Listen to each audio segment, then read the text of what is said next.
jinxed me. How did I jinx you? You said on the last podcast that nothing really had changed in the garage in a while. I was like, you're right. And we've been working on other areas of the house, and I like projects, but yeah, it's about to change. So I was totally fine. We were recording on Monday, and I was totally fine with it. And then Tuesday, I had an idea. Oh, no. And so I don't know if that's a good thing or a bad thing. we're not going to record next week. I'll be out of town again for a little quick family vacation before everything starts back early. You're a coach. Your kids are athletes. You know this. It's like your summer's not till when school starts. Your summer's till the middle of July when whatever that 45-day period opens up or whatever it is that you can start doing what we used to call two-a-days in football, but all of the activities. My oldest was in dance, and so she always got started back about that middle of July time. Now she's the one who just graduated, and now I have a freshman going into band. Plus my wife, similar to you, promoted out of the classroom this past year, and she's on a 209 contract now, so she gets to start. Yep. Even coaching, though, I think I'm really loud. I feel like I'm really loud. You were loud in the ears, so I can turn you down. Okay. Even before I promoted, now that's too low. Sorry. Goldilocks. Yeah.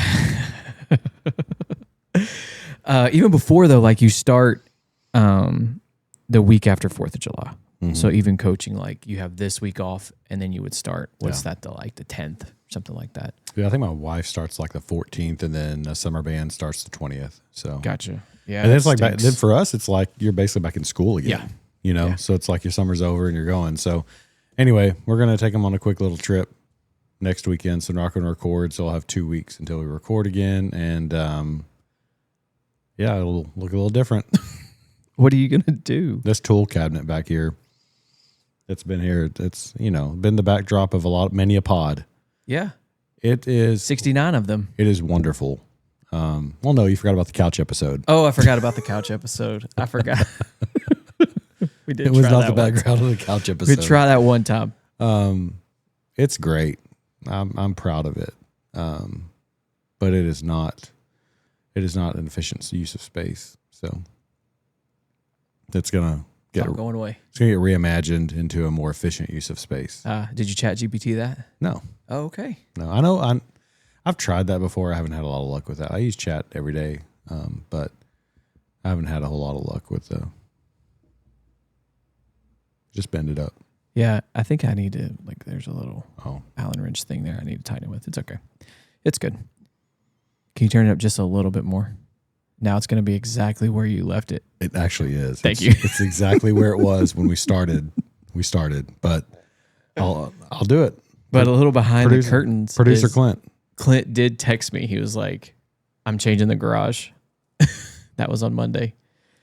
Okay. All right. Or Tuesday, sorry.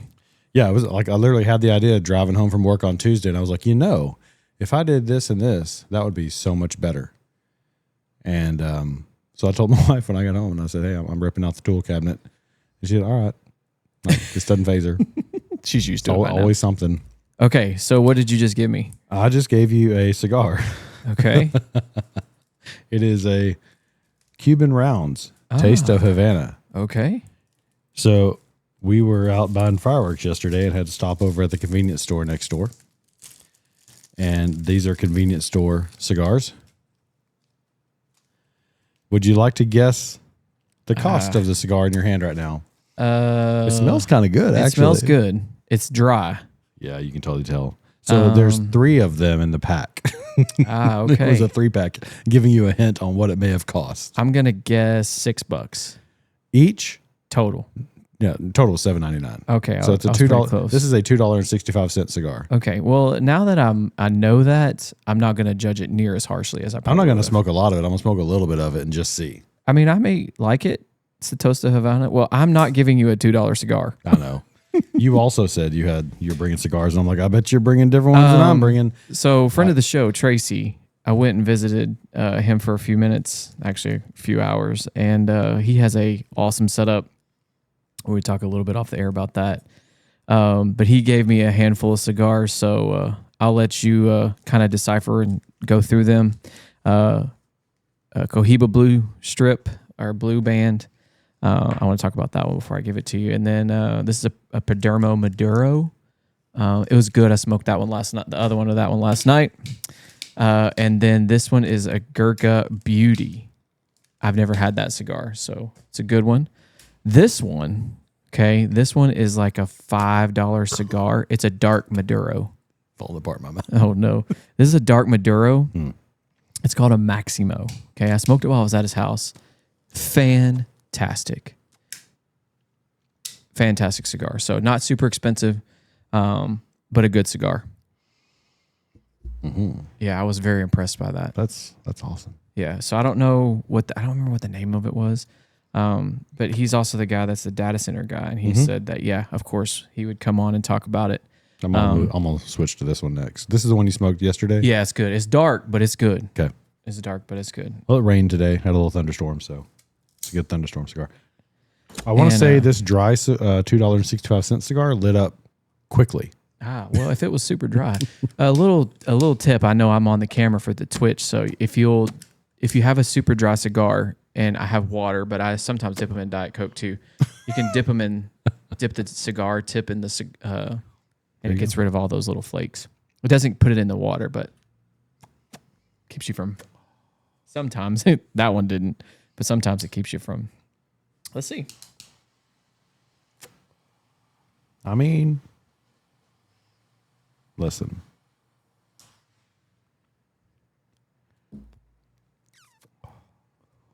Okay, not bad. It's not bad. Not bad. You're getting a little bitter though. We'll see. It's a little bitter. The first drag was not bad. This doesn't. The run sheet doesn't lead us to a 2-cigar show, but it's going to be a 2-cigar show. This is not going to last. We'll see. Yeah. So the run sheet this week's kind of slim, but we did talk last time. We said that we ended up recording for like 3 hours. So That's true. It was all over the place. Yeah, that's not great. Yeah, it's not good. But I was going to say, so there's a 3-pack. And so these are these two, and the other one is in the humidor. Okay. And I think I'm going to do like you did, leave it in the humidor for, I don't know, 6 months, 9 months, whatever. Yeah. And just see. Have a $2.65 cigar left in the humidor. I don't know if you can save that one. These are those like fake Cuban cigars that you buy in Mexico. Yeah. Yeah, they're like to mimic Cohiba Cuban cigars is what the band is mimicking. Yeah. I knew it was bad whenever I asked to buy them, and the clerk was like, really? Like, you sure? Like, you want this? Like, I had to dust the dust off of it. And how desperate are you for a cigar? I was like, I'm not. But I have a podcast. But it is interesting, though. I'm not going to say it's bad. It's a $2 cigar. What do you expect? Yeah. You're not going to... And it's what do you call this length? It's a Churchill. Yeah, it's a long Churchill. Yeah. So, hey, you get your money's worth. Like 5 cents a puff. This is what I would call a garage working cigar. Like you're just in this, and if it goes out and you don't end up finishing it, you can just throw it in the trash. It's all right. Because you didn't have to worry about The same as a TV show you can have on in the background while you're working. Yes. It's that type of cigar. Yes. Yeah. By the way, I tried to start Billions. Okay. You didn't warn me about the very first scene of the first episode. Gosh, I don't remember. It's Paul Giamatti taking a shower. And not a good shower. Oh, yeah. That comes into play later in the series. He's taking a Tiger Woods shower. Yeah. And Gosh, I don't remember that at all. Like, I can't even see it in my brain. it's the first scene of the Really? very first show. Man, sorry about that. My wife was like, "What in the world are you watching?" I was like, "I don't know. Clint recommended it." That's not what it's about. Not child friendly, to be perfectly That's clear. not. Oh yeah, it's not. But that's not what it's about. There's not a whole lot of that in there. But anyways, I did try it. I got through the first episode. It's good. I'm going to continue watching it. I had not seen it. And it gets better. Okay. But what is another thing that's kind of come up I'm too? have to rewatch it now just because I don't remember that at all. People are traveling. People listen to the podcast. They're going back in episodes, and so I'm getting some text messages of like, man, what was this about? What did you mean when you said that? And I was like, oh gosh, I don't even remember. I have to go. What episode are you listening to? And they're like 58. I'm like, oh no, I don't remember. That was 10 episodes ago. No telling what we said. Yeah, who knows? But it's funny, but I enjoy that kind of stuff because like, I enjoy talking about the podcast. I enjoy talking, and it's that's part of the reason why we started it. Yeah. So I've got the TV on behind you, so I have the benefit because we'll have here in a little bit Mexico and España playing, but still been watching soccer. So did you watch the U.S.? I did. Every minute of it. All right. I did not think that should have been a red card. No to one be else perfectly clear. Trump made a phone call, apparently, supposedly. Well, he did make a phone call. Before that, when it actually happened, everybody was reacting. Sports athletes to everyone was saying that's not a red card. It's not a red card. So everybody was in agreement with that. Even people outside the U.S. Trump tweeted truth, whatever you want to call it, calling on FIFA to reverse it, or he was going to cancel the World Cup. True Trump fashion. I was actually going to put it on the pod because it's a good Trump quote. Because it's very much like, hey, we have the stadiums, we got this, we got that. Without us, you got nothing. Very Trumpish.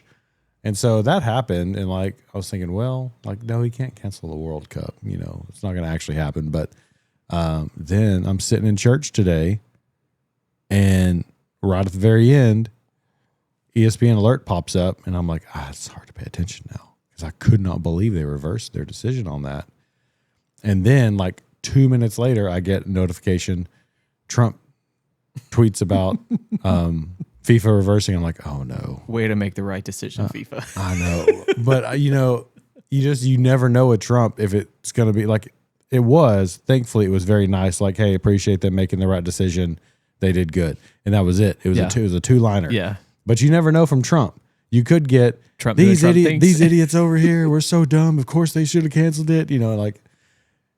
Sometimes you just want to tell him, just take the W, man. And he did. And he did.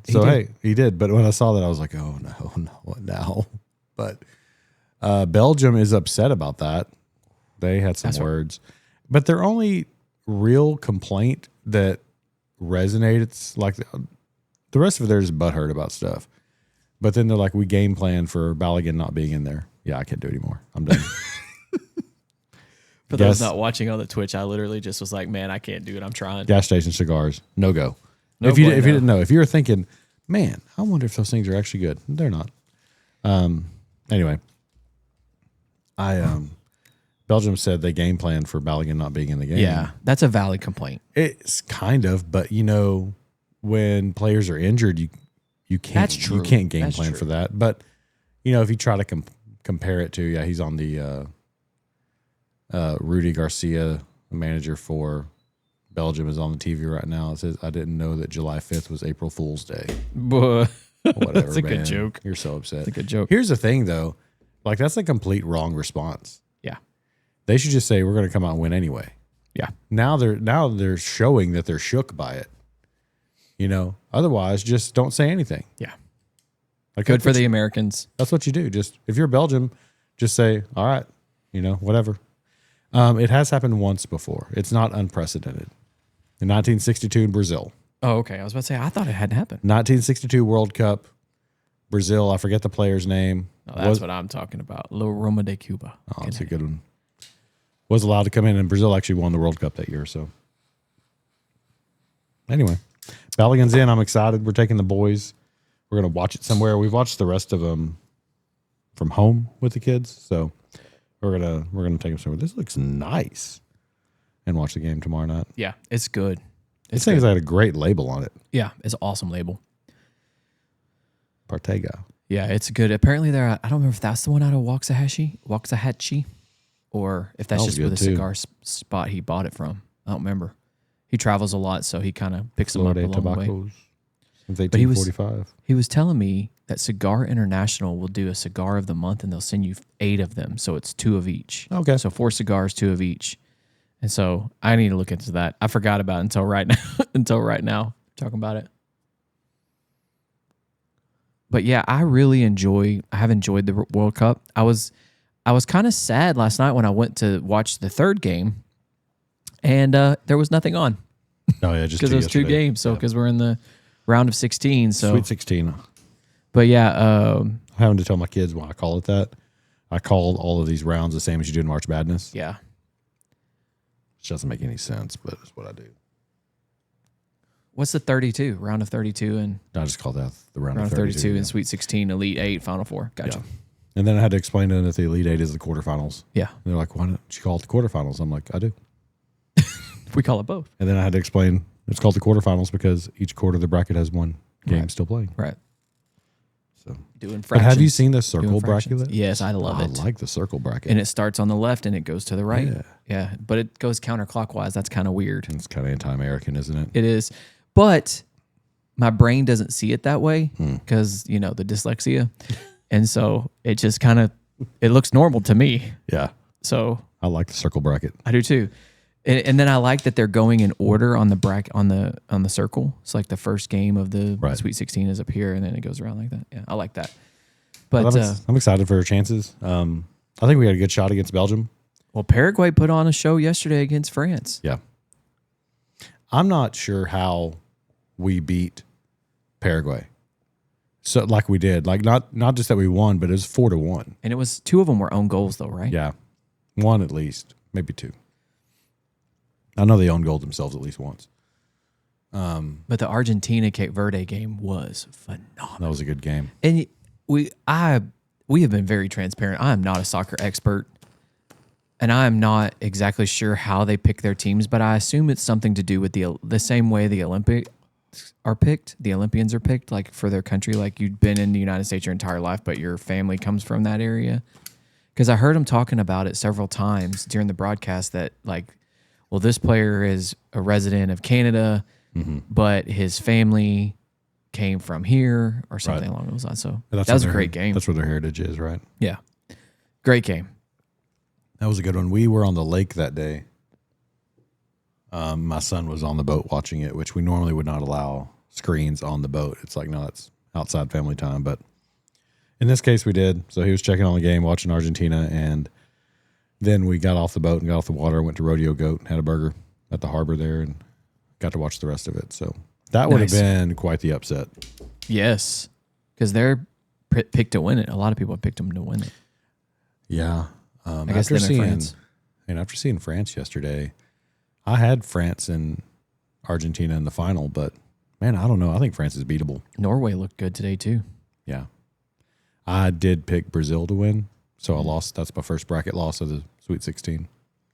But, you know, I thought Brazil has more talent. Norway has Holland. Yeah.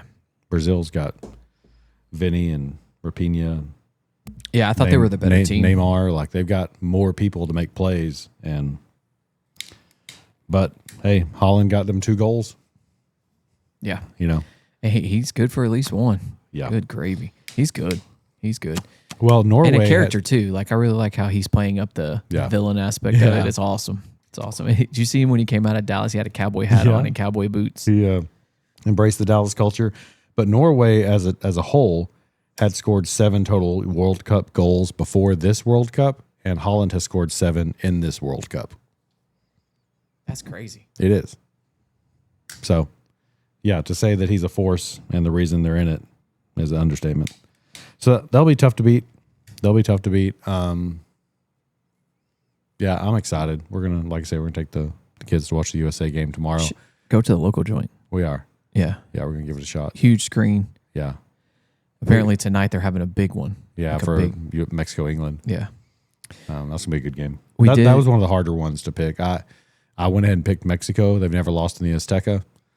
But England's good. Harry Kane's good, and that's going to be that's the one I struggled the most. That one and Brazil and Norway were the 2 I struggled the most to pick on the Sweet 16 round. Did you see how the Mexico fans are treating are working the home field advantage with the Chihuahuas outside? Not only that, but fireworks. Yeah. Celebrating American independence. Well, Ecuador didn't know to expect that, you know. Yeah. But now England did, so I'm assuming they did some earplug action or white noise in the hotel rooms or something. The great thing to do, if you could do this, they probably can't because you can't hide it, but would be just go to a different hotel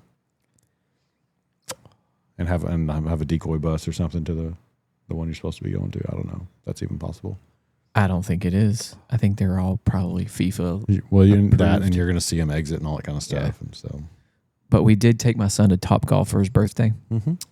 and although we're talking about American Independence Week and how great the country is, there are some very unathletic people, and I just don't know what I think about it. Like when my family gets up there, this is not a brag. Well, it kind of is.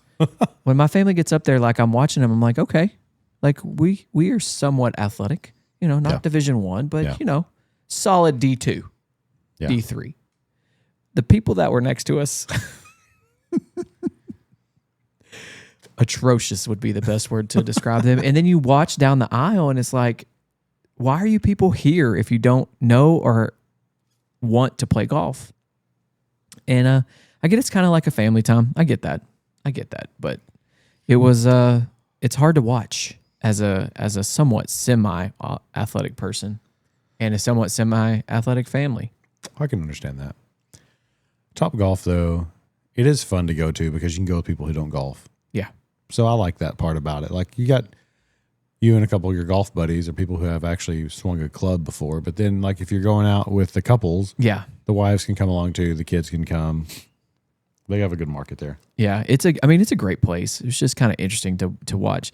But then I'm going to complain a little bit about stairs. Okay, we moved from a 2-story house to a 1-story house. There's a game room in our current home, but I just did not realize how much I hated carrying laundry up and down the stairs. Because Sunday has always been like laundry day. Yeah. Well, when we were going, like the master bedroom was upstairs, like I hated doing laundry even more. Mm-hmm. Like I don't really like it anyways, but like carrying those dadgum baskets upstairs. You went to a 2-story or from a 2-story? We went from a 2-story. So you're in a 1-story. Master suite is downstairs now, yeah. And most of the bedrooms are all downstairs. Okay. So like literally I walk from the laundry room 20 feet, boom, put the clothes away. That's nice. That's nice. It's a very first world problem. You know what's nice? Very aware of that. Except for our stuff, we make the kids do the laundry. Mm-hmm. So they do all their own stuff. We don't carry anything upstairs because all the kids' bedrooms are upstairs. Ah. Yeah. Those kids grab that laundry basket, and we got some age-appropriate sized ones. Yeah. And they carry that stuff upstairs and put it away. Well, I don't trust my kids in the laundry, doing like messing with the laundry machine. That's the coach in me because like when I started coaching, we will had to do laundry over and over. Yeah, and we'll over. do the whole starting and Yeah. like they can't reach inside of it yet. Yeah. So we got to do that part. But other current events, what's the biggest wedding you've ever been to? Gosh, I don't know. Well, have you ever been to Madison Square Garden wedding? No, I've never been invited. Do you know what I'm talking about? I wasn't invited to this one. Honestly, I didn't realize that's what you're talking about when you put this on the run sheet, but I was going to actually congratulate us if we got through the end of this episode and we didn't talk about it. But now you have brought it up. I brought it up.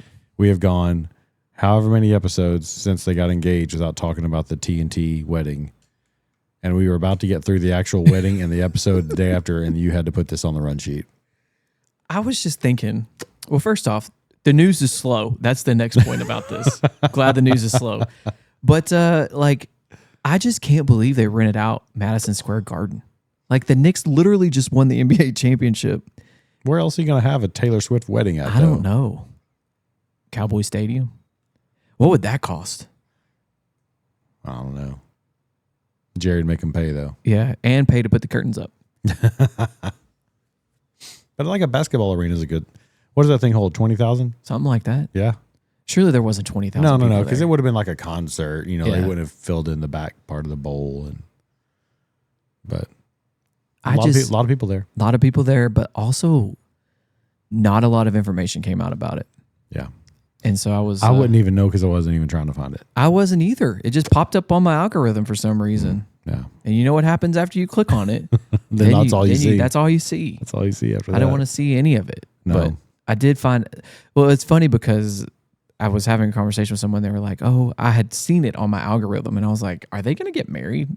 Said person is very into Taylor Swift. And they're like, no, that's not her brand. I'm like, oh, okay. I don't know her brand, so I'm not going to pretend to act like I know. But yeah, So I think the biggest wedding I ever went to was my own wedding, and there was like 500 people there. That's a big wedding. It was not intended to be that, but that's what it turned out to be. Yeah. I thought it was cool that, she dated all these British guys. And then on July 4th, marries an American. Yeah. It's very America. Should have had a flyover. But there probably was. I mean, that may have been one of the things that was a part of it, and we just didn't know. We just didn't even know. But like an American guy too, like a football loving. He is like what a day to get married. You got married on July 4th. On July 4th, it always be a celebration on your wedding. Fireworks every time. That's right. That's right. I just want him to get his head straight and play right this year because, Is he playing this year? I think he's still in. Yeah. Oh. Yeah. I think he's one more year. I think he's got one more year in him. Yeah. He shouldn't have, but hopefully, I don't know. So how much stuff did you blow up? We blew up a lot of stuff. We blew a hole in the ground for America 250. Yeah, we had a lot of fun. So we went on the boat Friday, did not go on Saturday. It's a madhouse on the lake, and people are idiots, and it's not enjoyable. Yeah.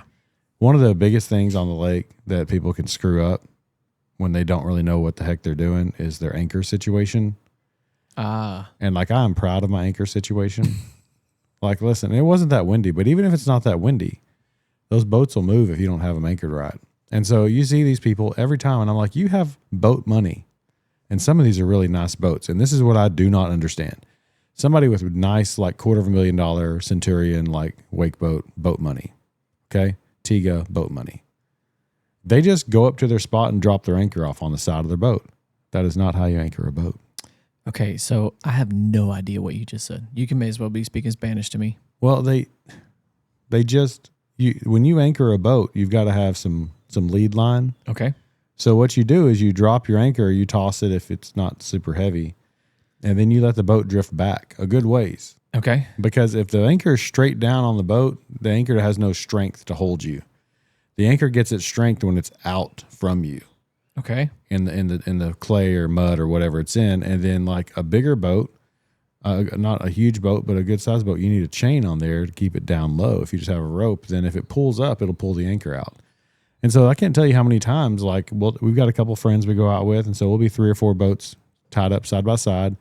We're anchored good, and plus you got to organize your boats. You can't have a little tiny boat with an anchor as the first where the wind side is. Okay. And then put the big boat on the end. That's done. Okay, that makes sense. Makes logical sense. Physics and whatnot.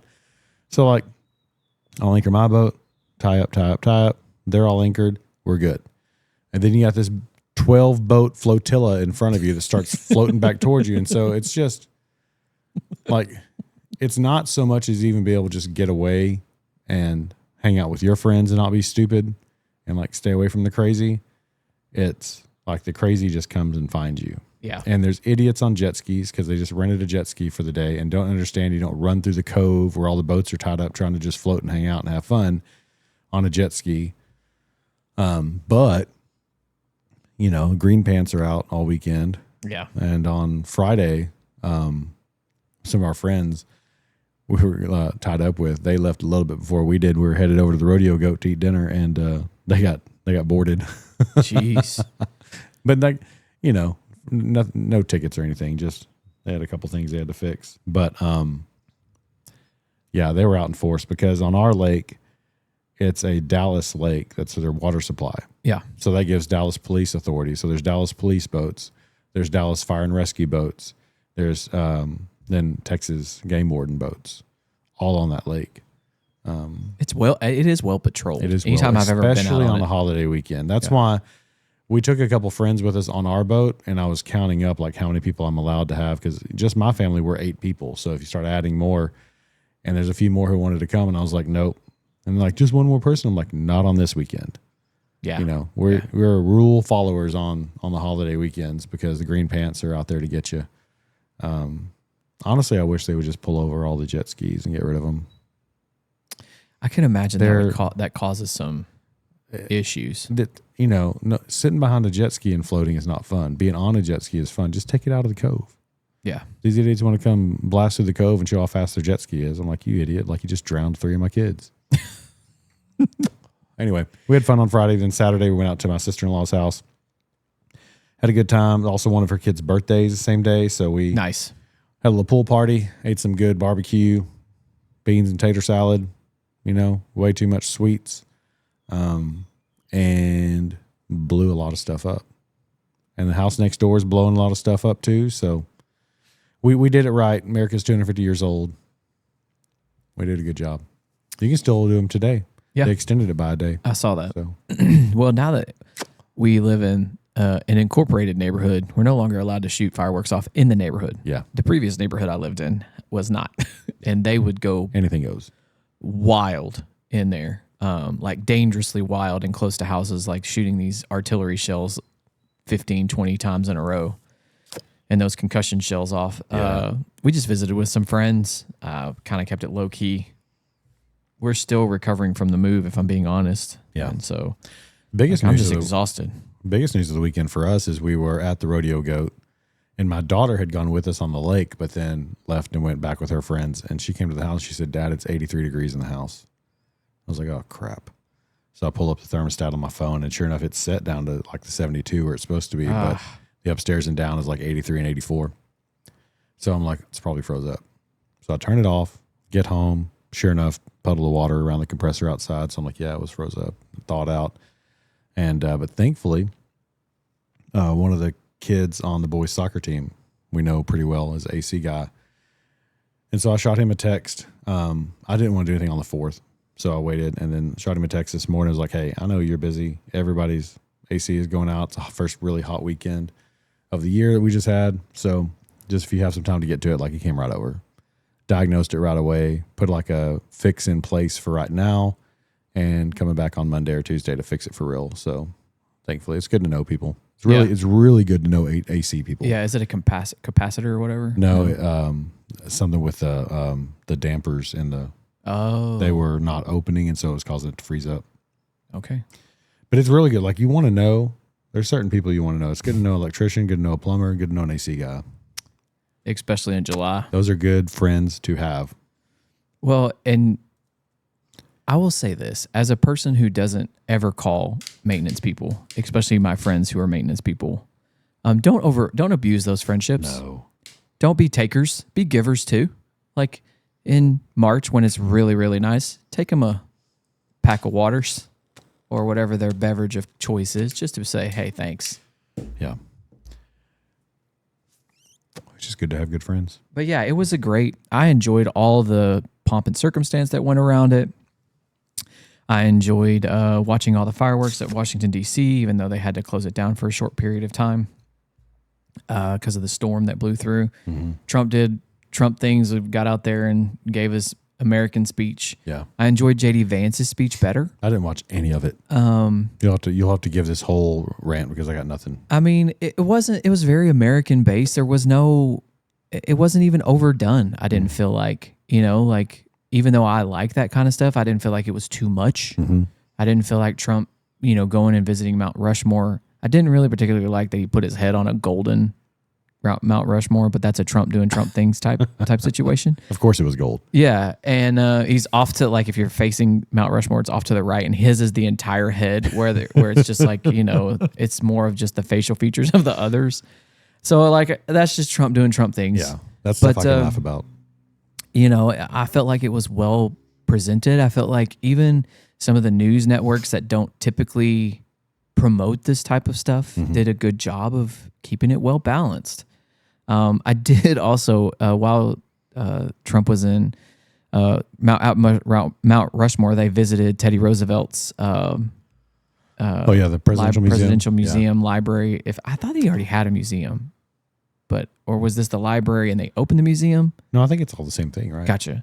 But Trump talking to Teddy Roosevelt was pretty interesting. I'll say that. I think this is the only clip we have for tonight, because, like I said, it's pretty slim pickings this week. But it was a interesting thing that I didn't think we would ever really see. I just want to say it's an honor to be with you today. We are making a little bit of a tour, some of the fantastic things you've done. Do you consider the Panama Canal your greatest achievement?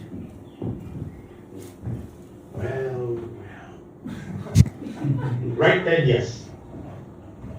Good answer.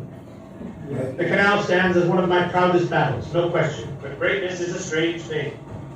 It isn't always the biggest or boldest job that matters most. Every day a president faces storms most people never see. Keep your nerve and remember the nation comes first, you get through. I know you know that feeling yourself. Well, I appreciate those words. Those words are fantastic. I mean, it's just kind of odd when you watch it. It's just like, because I mean, the AI image is pretty good. It's pretty good. I just wonder if Trump feels like a doof for talking to AI, but somebody probably thought it'd be a good idea. Trump doing Trump things, though. Like, Yeah. Yeah, I guess so. have you ever been to something like that where you see AI that? Trump is going to be lit. Oh gosh. Yeah. Or yeah. I just, it was overall, it was a good weekend. I mean, I enjoyed it. I'm glad that there was nothing bad that happened, no negative around all the 250 celebration. But yeah, it was a good week. Yeah, we had a good time. Cigar news. You put this on here. I have no idea. We have some cigar news. So I ran across this story and I was like, what better place to digest this than on the Cigar Politico? It's a political cigar story. What do you know? And a slow news week. And a slow news week. So here we go. So, and a local tie-in. Yep. A really cool local tie-in. So basically, 10 years ago, the FDA tried to group in cigars with cigarettes, like as far as the regulation goes. So what that means is big warning labels. It also means every time they want to have a new cigar, they have to go through testing and approval from the government. So every time a new cigarette comes out, a new brand, mixture, whatever you want to call it, those have to go through approval processes. There's rules on advertising and how they can show them, which we all know that you can't show Smoking Joe Camel anymore, and kind of the Marlboro Man's gone away, things like that. And the big Surgeon General warnings, it has to be like 30% of the size of the package, things like that. So the FDA in 2016 tried to group all of those things together. Well, immediately a lot of cigar associations started to sue. What was interesting is that the nicer local cigar shop that we have a few in town, but the really nice one here in just Rockwall, Texas, partnered with El Cubano Cigars and the Texas Cigar Merchants Association to sue, which this will happen, a judge says, okay, there's all these different groups suing over the same thing. We're going to group them all into one federal case because now we're crossing state lines. So that lawsuit went on for a long time. They lost. The FDA lost in 2023. Then they appealed it and lost in 2025, and now they had a final appeal they just lost this year. So what that means basically is it reduces the regulation. It would have added regulation on premium hand-rolled. So that another thing that this case did is it defined what a premium cigar is. That had never been defined in law before. Gotcha. So it has to be hand-rolled. It has to be a full leaf, and has to be at least 50% tobacco inside and non-flavored. So the flavored cigars don't fit this. So like the cigarillos and things will still have that warning label and still be treated As they should. yeah, as non. But the premium hand rolled, like the ones we're smoking right now, not the gas station ones we just had, but the ones we're smoking right now are exempted from those FDA cigarette type regulations. And what I thought was interesting is that the court considered the consumer. And I thought, I've never thought about a court considering the end user when it comes to like regulation, but it makes sense. You know, the argument that in Fuego and the Texas Cigar Association and the American Cigar Association of America, the argument they made was that, you know, somebody doesn't roll through 24 Perdermos in a day. Right. You know, it is a different type of client. Yeah. It is a different type of experience. There's less inhalation risk, even though it is still nicotine. There's less inhalation risk. It is the user is not smoking a cigar the way people smoke cigarettes. Right. Which I could see that argument being made, but I could also see a judge saying, well, no, it's still nicotine. Just because they're only smoking one or two a day or one or two a week even doesn't mean that should be treated differently. I could see them making that argument. I don't necessarily agree with that argument. I could see it, and I'm kind of surprised because this was the D.C. Court of Appeals.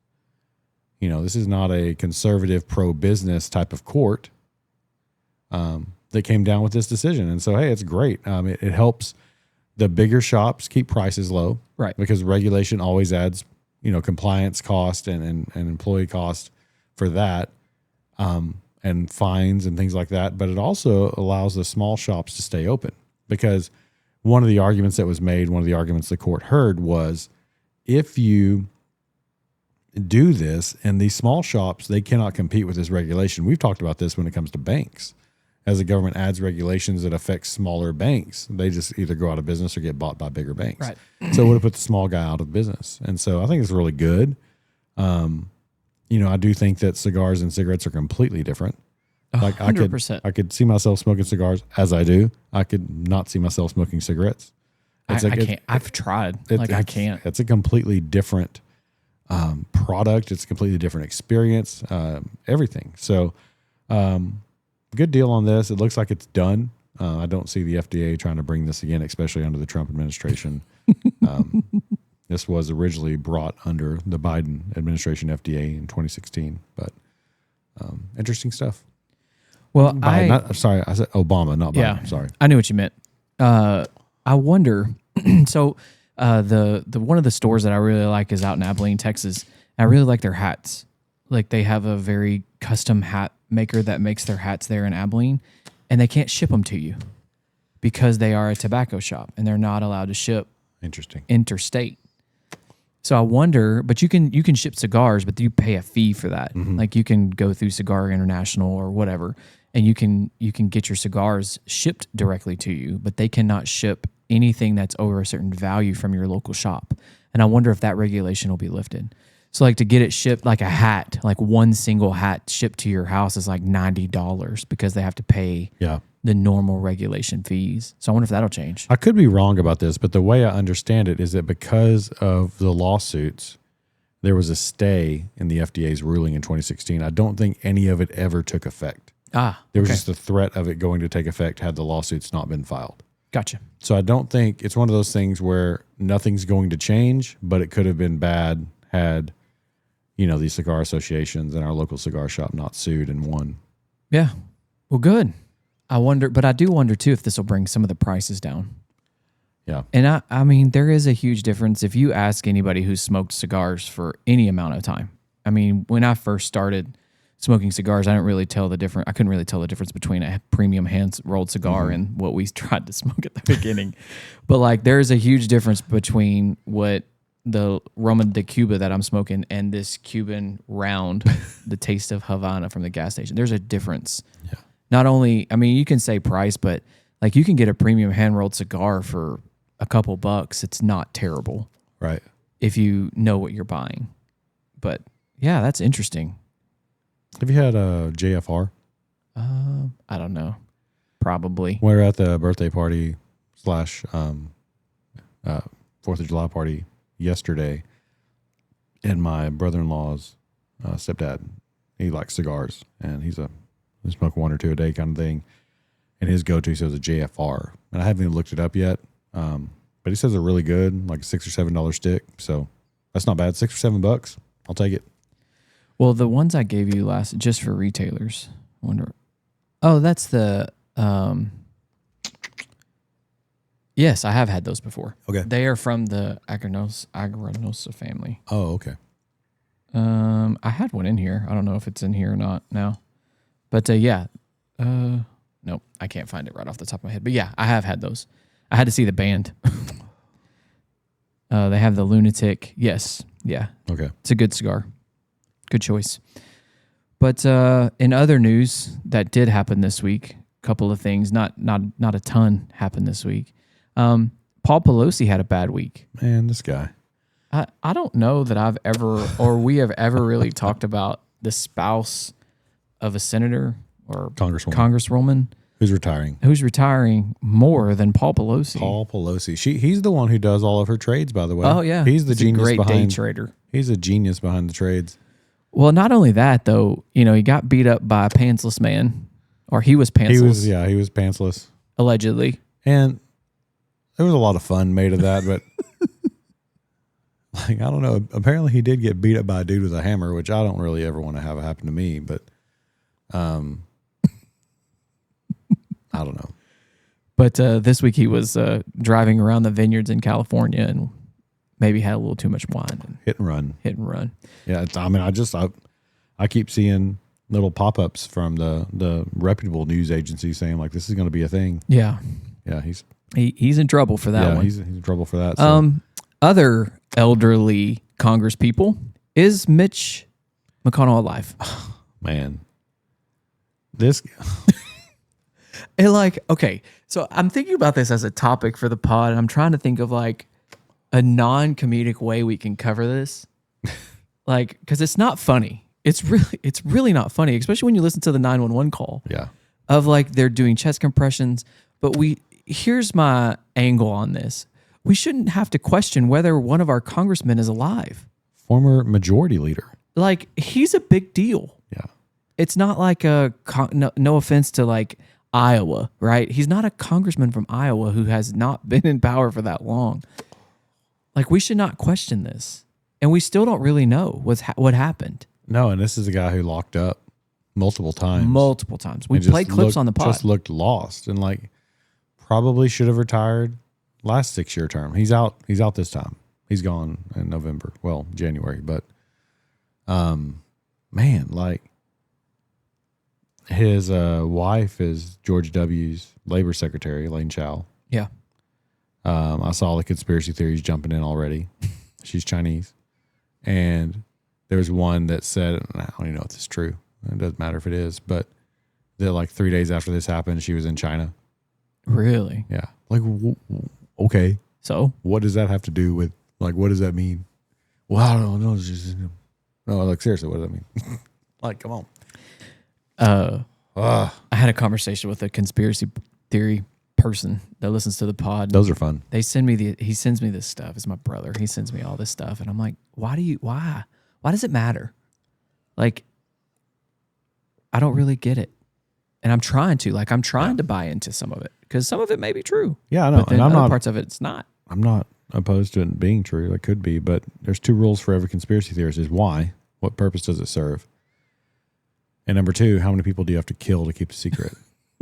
Because, like, here's an example: the whole "we never went to the moon." Like, there's too many people involved in that. Oh, for sure. And it's not like we just went once; we went 7 times. Yeah. And India and China and Russia have all sent rovers there that have seen our stuff there. So yes, those countries in China, Russia, especially, maybe not India, but they have a vested interest in saying no, America never went, and they've never said that. But you think about like the JFK, assassination. Okay, then right after it happens, everybody dies pretty quickly after. That's a conspiracy. That one I'll give you. If somebody wants to tell me that Lee Harvey Oswald did not act alone from the 6th floor, I'm like, okay, yeah, I can buy that. I buy that. But if you're going to try to tell me we never went to the moon, I'm like, there's just way too many people alive still. And there's way too many people involved for that to be a conspiracy and not true. Well, Sean Ryan had on somebody not too long ago. I can't remember his name. But that he talked about how the Russians saw us go to the moon. Right. And they literally were in space and they were watching this even if you want to say that thousands of people with direct knowledge are all just keeping the lie up, then I don't understand why Russia and China would also keep our secret. They wouldn't. They would not. They would throw it out there. But Mondami. This guy. Talking about my AC going out. Well, okay, so I have a couple of takes on this. I don't like his approach on it. I didn't like the verbiage he used. He's not the first one to suggest this either. But Greg Abbott does it every year. This is an environmentalist wacko thing. But Greg Abbott has done this before too, where they're like, hey. ERCOT will send out stuff. Yeah. Yes, where it's like, we have to keep, there's a possible brownouts. If you can, turn your AC up. So what do you keep your house at? 70. And I feel like ours stays at 73 and we're completely comfortable. And I feel like everybody I tell that to, they're like, man, that's high. But I don't feel like we're living in a terrarium. Like, no. We're completely comfortable at 73. I will say that is a privilege because when I was very poor, we would keep it at 79. Yeah. Yeah. You got to watch. We would just walk around in shorts and t-shirt most of all day if we were home. Yeah. But like we just couldn't afford to keep it that high. Yeah. But now like we have a little bit more money and we can afford some luxury items. And one of those luxury items is turning the AC down. Yeah. But yeah, we keep it at 70. I heard a guy tell me an AC guy told me one time, he had come and he was like, what do you keep your thermostat at? And I was like, well, in the daytime we do this. And he was like, really? You're using the same amount of energy. Mm-hmm. Just keep it at the same, whatever it is. If it's at 68, keep it at 68. If you keep it at 70, keep it at 70. He said, because you're cooling not only your house, the air, but you're also cooling your furniture, your floors, the concrete under your floors. If you have a 2-story house, you're cooling the wood. Yep. And as that stuff heats up, it takes longer for it to cool off. That's 100% true. So the only time I will ever turn ours up, I don't do the whole turn up during the day thing or anything, but is if we're gone for a week or more. Yeah. Like when I could see that. We were in California for 3 weeks last year, not just California, but the big road trip. Yeah. I turned it up to like 78 and left it. Yeah. But just like you're talking about, you have to at least 24 hours or a little bit more before, 36 hours before, turn it back down. Because you'll get home and like your house is cool. If you just do it like right before, like, 5 or 6 hours before you get home, but your beds are not, your couches are not, like everything else is still that 78 degrees. So you've got to, if you do that trick, you got to remember at least 24 to 36 hours before to turn it back down. Well, and he made the point of like your cabinets, for example. He was like, your cabinets, the insides of your cabinet. So every time you open up your cabinet, you're letting out hot air. Or you had a closet that was closed. You close that closet up. And that was a very valid point that it's just stuck in my head. Yep. So what we try to do is once we go to a temperature, even coming out of winter, so like if it's at 68, like we kept our other house at 68, it had been at 68 all winter. Yep. So now it's not as difficult to cool in the summer. Yep. And we do some other things, like when it gets really hot, we won't turn any lights on in the house. And we'll just kind of just barely crack the blinds, just so that's the light that you get. But I can't go much below set. I can't go much above 72. This house is all LEDs. I bet yours new one is too. So lights aren't going to put off any heat. Yeah, it's a mental thing too. And I think you're letting in more heat by cracking the blinds than you are your lights. Probably, but we like natural lighting too. Yeah. And the LEDs are natural light, but I do that too. I don't, like in my office when I'm working, I never have the lights on. Yeah. And somebody will come in like, I didn't know you were here today. And I'm like, well, you'll get used to it. It's by design. Because I have big windows along the whole side of my office. And like, I don't turn on those lights above me. And I hate, and because I work in a school building, the lighting that we have in those school buildings. That's not great. And I'm going to an office that doesn't have a window, and I know I'm going to hate it. Yeah. I don't plan on being in there any more than what I have to be. But I mean, I've had a room that had a window for the last 5 years. Yeah. And I kept that sucker open all day. Yeah. And I would turn my lights off because it would give that much light off. My wife's room before, now she's out of the classroom, but did not have a window. She's on the interior classroom. It's awful. And that particular campus, I don't know if you ever see it on the socials, but that particular campus loses power often. Yep. I don't know if it's just the way it's on the end. Power lines come in. Yep. And the wind blows, but on a windy day, they're going to lose power. That was one of the things. She got a new principal last year, new head principal at that school, and he just sat down with her because she was department head, and just kind of like, what are some things I need to know? And that was one of the things she said. She's like, listen, on a windy day, we're going to lose power. Just be prepared for it. Like, whatever you need to do to prepare, that's what you need to do. And sure enough, the first windy day, they lost power. Well, I wonder. And she's like, so she has no window. So it gets dark. And it gets hot. Yeah. It gets real hot. Yeah. Well, speaking about school, 2 virtual schools closed in the month of June in the state of Texas. So this comes from, I believe it was from the Texas Tribune. No, the Texas Standard. One of Texas' largest virtual school closes, leaving 12,000 students in limbo. This was one that's particularly prevalent in West Texas, and they partnered with several small 1A, 2A schools in West Texas, and they just shut down. Like there was no announcement. They don't, and that's kind of one of the things that there's very little accountability for those types of online schools from the aspects of communication and things like that. This is a bad time to close an online school. But it's kind of interesting as we head into the next. So the way the Texas legislation works is we are going into a legislative year, which is the 27 year, but the school year will not take effect until the 28-29 year. So I'm wondering, since these two, so it was approximately 50,000 students that were affected by this.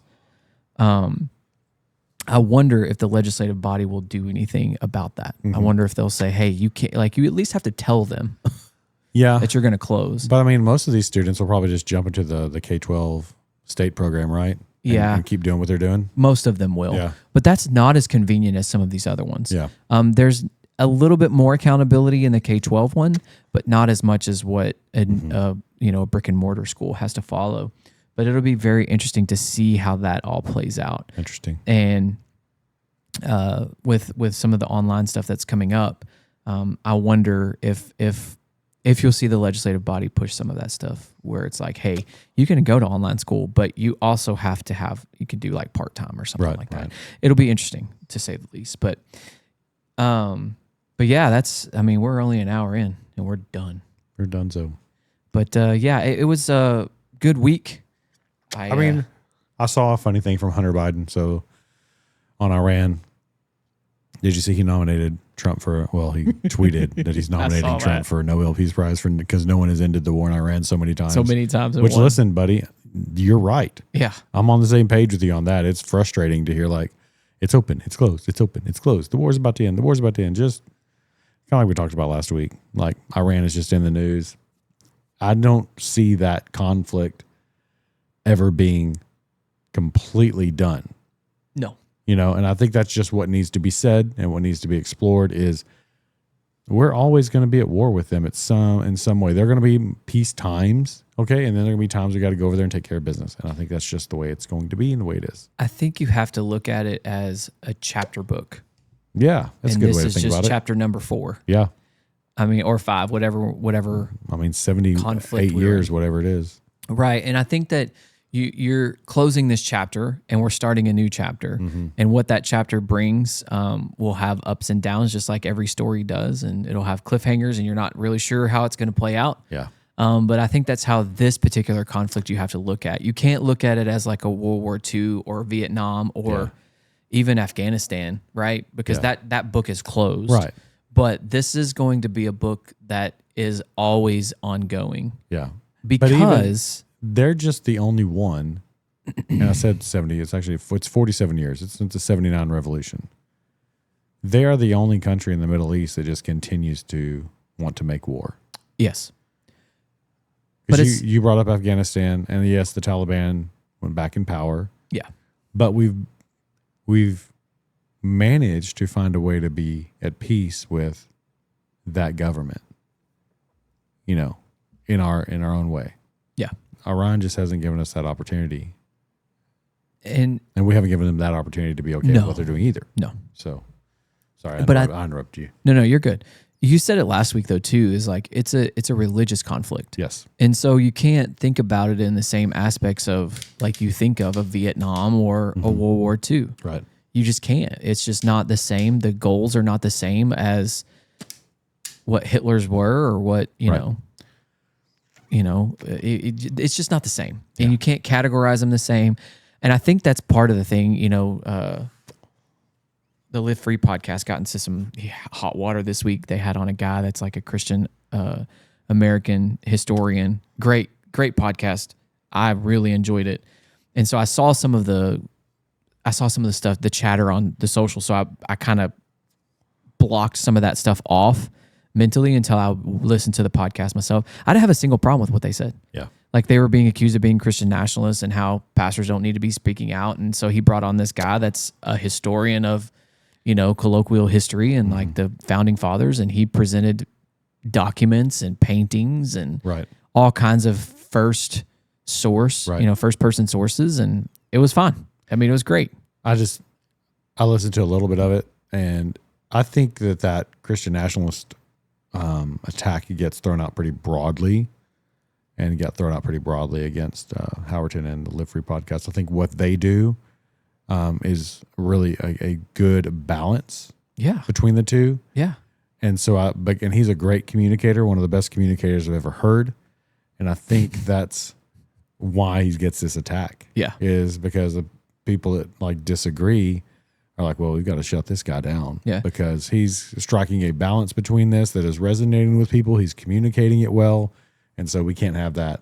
But if you want to listen to someone who can merge those two topics together with the right priorities in the right places, in the right hierarchy in the right places, he does one of the, I was going to say one of the best jobs I've ever heard. I think he does the best job. I've never heard anybody better at it. Yeah. He said today, he was talking in his sermon this morning, he was talking about how emotion plays into like things like church camp. Okay. And he warned the students, like, what you're feeling is an emotion, not an action. Yeah. And be warned by that. Like he said, I've preached at camps, and on day 4, I could pretty much rededicate.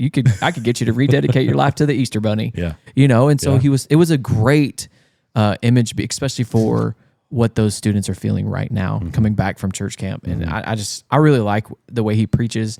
I was telling my wife today, like, I know they record the podcast at some point before he preaches. I think it's after the Saturday night service. I think that's when it is, because it's like sometimes you hear him and it's like, and it may be at different times, but it's like he's already preached it once, but he's going to preach it again. Yeah. Yeah. I don't like, we go to different churches just for listeners on the pod, but I do listen to his sermons and his podcast.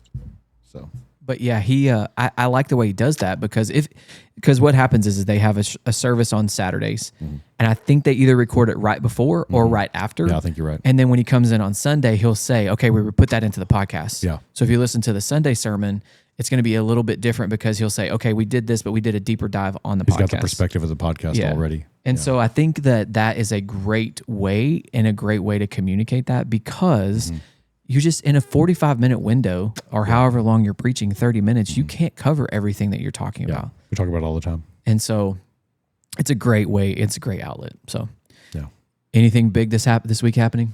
Yeah, we're going to head out of town. So we're going to head to Hot Springs, Arkansas. Nice. Trying to beat the heat a little bit within a half a day drive of Dallas. That's the goal there. My wife and I went to Hot Springs years ago. It's been a good while. And we've always said we should bring the kids back. We need to come back here. This is a cool town. It's got a lot of cool stuff, and we just never have. We've driven through it on the way to other places, but so we're going to head out to Hot Springs and have some fun, hang out with the kids just for a quick weekend, and then come on back on Monday. And then my wife starts work the next day on her teacher contract, and then middle daughter starts band camp the next week, and about a month after that, the oldest moves into college, and so we're kind of like this after this next weekend. You know, you kind of summer's over. You kind of summer's kind of over. So we just have more housekeeping things that we have to take care of this week.